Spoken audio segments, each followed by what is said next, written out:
চট্টগ্রামের পাঁচলাইশ এলাকায় অভিযান চালিয়ে লোহাগাড়া উপজেলা আওয়ামী লীগের নেতা দুলা মিয়াকে গ্রেফতার করেছে পুলিশ। রোববার রাতে সুগন্ধা আবাসিক এলাকা থেকে তাকে আটক করা হয় বলে জানিয়েছেন পুলিশ। লোহাগাড়া থানার একটি হত্যা মামলার রিকুইজিশনের ভিত্তিতে এই গ্রেফতার কার্যক্রম পরিচালিত হয়।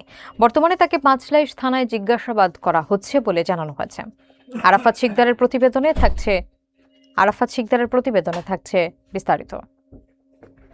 চট্টগ্রামের পাঁচলাইশ থানাধীন সুগন্ধা আবাসিক এলাকা থেকে লোহাগাড়া উপজেলা আওয়ামী লীগের নেতা দুলা মিয়া ওরফে দুল্লাকে গ্রেফতার করেছে পুলিশ জানায়, রোববার রাতে বিশেষ অভিযানের মাধ্যমে তাকে আটক করা হয়, পরে পাঁচলাইশ থানায় নিয়ে যাওয়া হয়।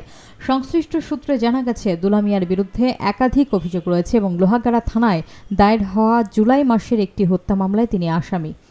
পাঁচলাইশ থানার ভারপ্রাপ্ত কর্মকর্তা আব্দুল করিম জানিয়েছেন, লোহাগাড়া থানার পক্ষ থেকে পাঠানো রিকুইজিশনের ভিত্তিতেই তাকে গ্রেফতার করা হয়েছে। প্রাথমিক জিজ্ঞাসাবাদ শেষে তার বিরুদ্ধে আইনানুগ ব্যবস্থা গ্রহণ করা হবে এবং আইনি প্রক্রিয়া সম্পন্ন করে তাকে লোহাগাড়া থানায় হস্তান্তর করা হবে বলে জানানো হয়েছে। তদন্তের স্বার্থে বিস্তারিত তথ্য পরে জানানো হবে বলেও জানিয়েছে পুলিশ। এদিকে স্থানীয় সূত্রে জানা গেছে, দুলা মিয়া দীর্ঘদিন ধরে লোহাগাড়া উপজেলায় একজন প্রভাবশালী রাজনৈতিক নেতা হিসেবে পরিচিত।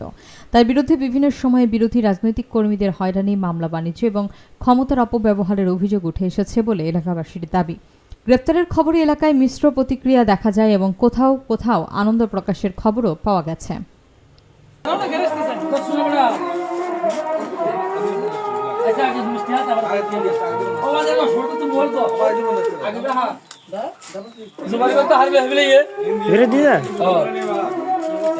দেখি না মিষ্টি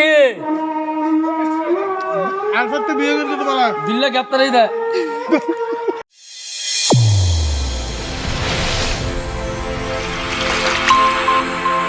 চ্যানেল A1 হৃদয় রেসপন্স।